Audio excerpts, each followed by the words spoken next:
Querido amigo, hoje estudaremos o capítulo 11 do livro de Oséias. Do seu livro de profecias, vamos estudar Oséias 11, 1 a 12. E esse texto inicia a terceira divisão das profecias de Oséias, e aqui encontramos mais uma declaração do imensurável amor de Deus. Esse texto inicia a terceira divisão das profecias de Oséias, e aqui encontramos mais uma declaração do imensurável amor de Deus para com seu povo. Mas nós encontramos aqui também um relato da ingratidão, da desobediência de Israel. Esse texto, que é um dos mais apreciados e mais belos textos da Bíblia, temos, mais uma vez, a prova do amor de Deus para com seu povo. Mas, ao mesmo tempo, constatamos a dureza e a ingratidão do povo de Deus para com ele. Pela graça de Deus, a última palavra não é de castigo e de destruição. A última palavra é de amor. Um amor inigualável. Por isso, o título para esse texto é O Grande e Incomparável Amor de Deus. Oséias 11, 1 a 12. O Grande e Incomparável Amor de Deus. Quando examinamos, de modo geral, o livro de Oséias, além de percebermos o grande e incomparável amor de Deus para o seu povo, podemos perceber também pelo menos 7 razões que levariam Israel ao exílio. O desconhecimento de Deus. O meu povo está sendo destruído porque lhe falta conhecimento. O orgulho. A soberba de Israel abertamente o acusa. A instabilidade. Porque o vosso amor é como a nuvem da manhã e como o orvalho da madrugada, que cedo passa. 4. O mundanismo. Efraim se mistura com os povos. 5. A corrupção. Muito profundamente se corromperam. 6. A rebelião. Porque o meu povo é inclinado a desviar-se de mim. E 7. A idolatria. Da sua prata fazem imagens de fundição. Ídolos eles fazem para si. Ora, querido amigo, diante dessas razões, certamente Deus, que é santo e justo, deveria punir e disciplinar o seu povo. A santidade de Deus e a sua justiça não deixam que ele faça vistas grossas ao nosso pecado. A disciplina e a repreensão do Senhor mostram o seu amor por nós. O amor divino é mais e não menos ardente e vulnerável que o nosso. Porque eu sou Deus e não homem. Mais uma vez, igual ao capítulo 3, é Ele, Deus, e não nós, que nos dá o exemplo e suporta o desânimo e a provocação que vem da ingratidão. Nas profecias de Oséias, Deus não é apenas o noivo da noiva infiel, mas Ele é o pai do filho rebelde. Com certeza, Israel era o filho amado e escolhido de Deus, e porque Ele queria que esse filho tivesse uma vida boa e abençoada, a disciplina do exílio iria mostrar-lhe, de uma outra maneira, o seu grande e incomparável amor. Portanto, o princípio que esse texto nos fornece e nos encoraja a experimentar, podemos ver nessa frase. Somente Deus, por seu grande e incomparável amor, pode nos amar, sendo nós ainda pecadores. Eu repito, somente Deus, por seu grande e incomparável amor, pode nos amar, sendo nós ainda pecadores. Nesse texto encontramos 3 demonstrações do grande e incomparável amor de Deus. A primeira demonstração do grande e incomparável amor de Deus se vê na sua total e carinhosa dedicação.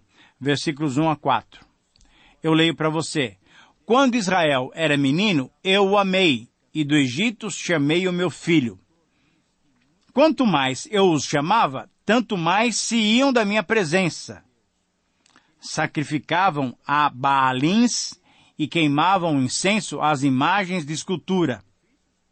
Todavia eu ensinei a andar a Efraim, tomei-os nos meus braços, mas não atinaram que eu os curava.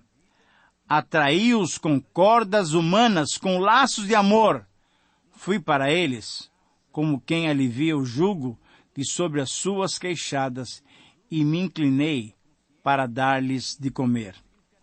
Querido amigo, Deus nos chama para si, embora nos afastemos dele. Deus nos ensina a caminhar e nem tomamos conhecimento da sua dedicação. Deus nos auxilia e nos alivia, embora não o reconhecemos. Como no capítulo 3 se ofereceu um convite para a reconciliação de um casamento quebrado, nesse capítulo se oferece a possibilidade de uma reconciliação entre um pai e um filho. Entretanto, é necessário verificarmos que o profeta nunca nega a realidade nem o efeito do pecado. Entretanto, é claro que Deus, através de Oséias, declara abertamente o seu amor pelo seu povo. A mensagem é que, no fim, o amor de Deus triunfará. Deus amou Israel como um filho, chamando-o da escravidão do Egito. Deus iniciou sua declaração destacando sua bondade como pai. Desde os dias quando Israel era só um menino, Deus o amou e o chamou de filho. Os dois verbos, amar e chamar, pertencem ao vocabulário hebraico da doutrina da eleição. Oséias usou as tradições do Êxodo para falar sobre o fato de que Israel foi eleito por Deus. Amar, o verbo amar, destaca a liberdade e a graça de Deus em escolher. Entretanto, a eleição traz consigo a exigência da fidelidade. Chamar, que é o outro verbo, destaca como Deus tratou Israel. Meu filho, conforme o versículo 1. Mas o verbo também destaca o propósito do chamado. O chamamento não é só um privilégio, mas é também uma comissão para o serviço. Certamente o Egito representava a escravidão, o cativeiro e até o pecado. Israel saiu da escravidão, mas já estava voltando novamente, ou seja, por causa do pecado, iria novamente ao cativeiro. No Novo Testamento, o Egito também representa o pecado, e o Êxodo simboliza a libertação desse pecado. Mas quanto mais Deus chamava Israel para ser um povo santo, tanto mais eles se afastavam dele e praticavam a idolatria. O eu, do versículo 3, é muito enfático. Deus continuou mostrando que sempre foi um bom pai, inclusive fazendo o papel de mãe, pois ensinar a criança a andar e curar as suas feridas era o papel da mulher no lar israelita. No verso 4 ainda continua a metáfora da mãe. Ele levantava o bebê até o seu rosto numa demonstração de afeto e de afago. Também inclinava-se para ele para alimentá-lo. Através das palavras do profeta, Deus enfatiza que não foi por negligência ou por descuido que Israel se tornou rebelde. Não. Israel foi mau. Resistiu a todo amor, a toda autoridade. Não reconheceu a soberania do Pai. Diante do exemplo de Israel, vale a pergunta: como você está respondendo ao amor de Deus? A segunda demonstração do grande e incomparável amor de Deus se vê na aplicação da dura disciplina, versículos 5 a 9, os quais eu leio para você. Não voltarão para a terra do Egito, mas o assírio será seu rei, porque recusam converter-se. A espada cairá sobre as suas cidades e consumirá os seus ferrolhos e as devorará por causa dos seus caprichos. Porque meu povo é inclinado a desviar-se de mim, se é concitado a dirigir-se acima, ninguém o faz. Como te deixaria, ó Efraim? Como te entregaria, ó Israel? Como te faria como a Adimá? Como fazer-te um Zeboim? Meu coração está comovido dentro de mim. As minhas compaixões a uma se acendem. Não executarei o furor da minha ira. Não tornarei para destruir Efraim, porque eu sou Deus e não homem, o santo no meio de ti. Não voltarei em ira. 3 verdades com relação a esses versículos. O exílio não era para destruição. O desvio do povo não faria Deus deixar o povo. e o furor da ira divina não seria executado. Israel iria para o cativeiro da Assíria. E nesses versos confirmamos que as referências ao Egito representavam a ideia do cativeiro. Esses versos deixam bem claro que o cativeiro não seria mais no Egito, e sim na Assíria. A espada de castigo cairia sobre Israel por causa dos constantes desvios do povo. Israel adorava a Deus com palavras, porém, não fazia o Senhor de sua vida. Por isso, seria castigado através do exílio. A menção do Egito servia apenas para lembrá-los da escravidão que enfrentariam nas mãos de Salmanasar, rei da Assíria. No verso 7, mesmo quando o povo foi estimulado a olhar para cima, ele não o fez. Talvez a maior batalha da vida do servo de Deus acontece na própria mente. É tão fácil se envolver tanto com as coisas desse mundo, sejam coisas pecaminosas ou simplesmente os cuidados do dia a dia, que esquecemos das coisas de Deus. Deus enviou correções e profecias para que o povo olhasse para cima, mas o povo não fez isso. Seguindo então a figura familiar, o pai procurava corrigir o filho. Mas Deus fazia isso por amor. Esses versos 8 e 9 são chamados o Getsemane do Antigo Testamento. Sabe por quê? Porque aqui observamos a angústia de Deus diante da sua justiça. Como na cruz, Deus expressou o seu grande e incomparável amor para com os homens, e aqui ele diz: não tornarei para destruir Efraim. Não tornarei significa: não me arrependo de ter criado esse povo e nem anularei o meu plano que estabeleci para ele. Na verdade, eles sofreriam o exílio, mas não seriam destruídos. Não seriam destruídos totalmente por causa do amor de Deus. O povo não olhou para cima, mas Deus olhou para baixo. Ele contemplava o povo rebelde com compaixão e amor. Não decidiu destruir Israel totalmente. A ira foi amenizada pelo amor, pela compaixão e misericórdia do Senhor. Ele viria, mas como santo Deus, superior aos homens e acima da odiosa vingança dos homens, Deus os perdoaria. No verso 8, Adimá e Zeboim foram as cidades vizinhas de Sodoma e Gomorra, entre as cidades totalmente destruídas, conforme Gênesis 19. Uma das maldições que viriam sobre Israel, se fosse rebelde, ou se continuasse com a rebeldia, seria a destruição igual a daquelas cidades. Mas através de Oséias, Deus diz que a sua compaixão diminuiria a sua ira para não chegar a tal exterminação, merecida até por aquele povo pecaminoso. Eles sofreriam, mas a destruição não seria completa. Conforme o verso 9, o santo no meio do povo não voltaria em ira. Isto é, Deus santo, mesmo sendo santo, não voltaria em ira, não fulminaria o seu povo completamente. A santidade e a justiça de Deus trariam a destruição imediata ao povo impuro. Mas ele, sendo Deus e não homem, poderia permanecer firme no seu propósito de acolhê-los de volta.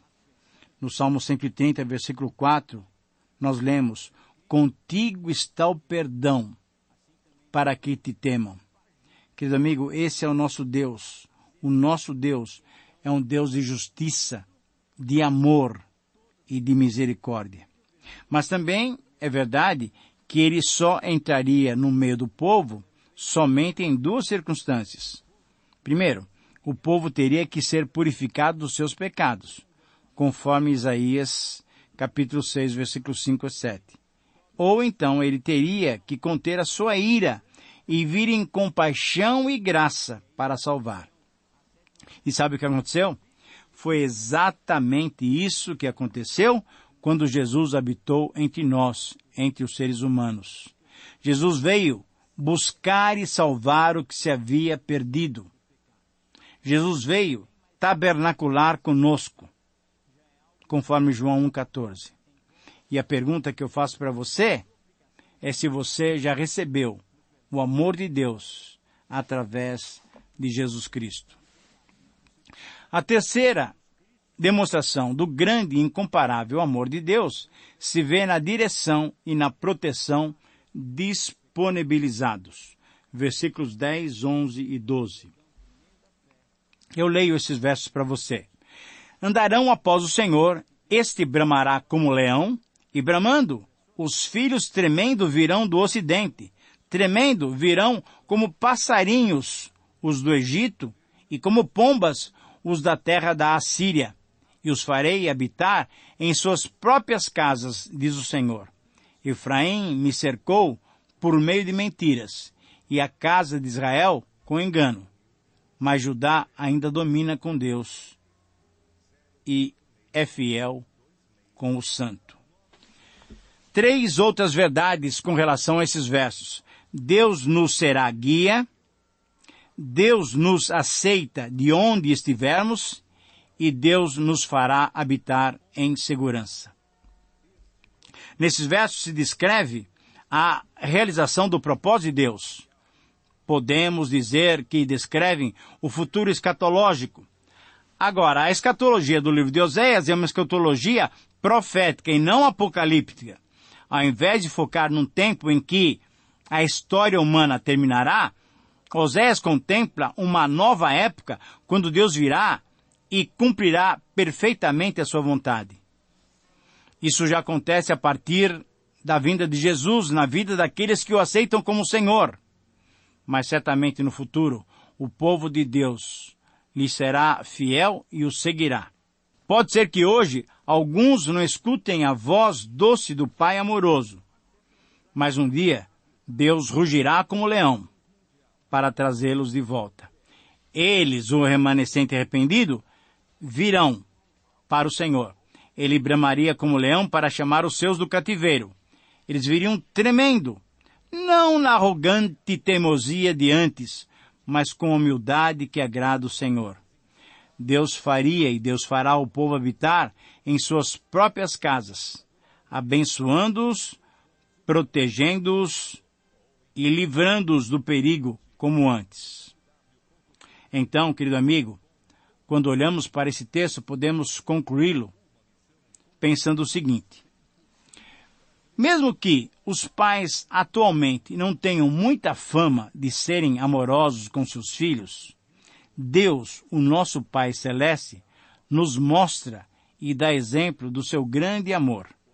O que precisamos, então, é valorizar o grande e incomparável amor de Deus. Se não fizermos assim, estaremos sendo ingratos e não aproveitando o amor do Senhor, não usufruindo da graça do Senhor. Querido amigo, não tenhamos a atitude de Israel, mas corramos para o nosso Pai, que está pronto, de braços abertos, para nos receber. Que o Senhor te abençoe nessa volta a Deus. Esse é o caminho que Deus propõe a cada um de nós. Assim como o pai daquele filho que é chamado de filho pródigo, estava a cada tarde olhando para o caminho, e um dia ele viu o seu filho voltar. Ele estava com os braços abertos, e recebeu-o, e deu-lhe festa. Assim, o nosso Deus também está de braços abertos para nos receber. Que você possa fazer, na força do Senhor, esse caminho de retorno a Ele mesmo. Um grande abraço, que Deus te abençoe e até o próximo programa.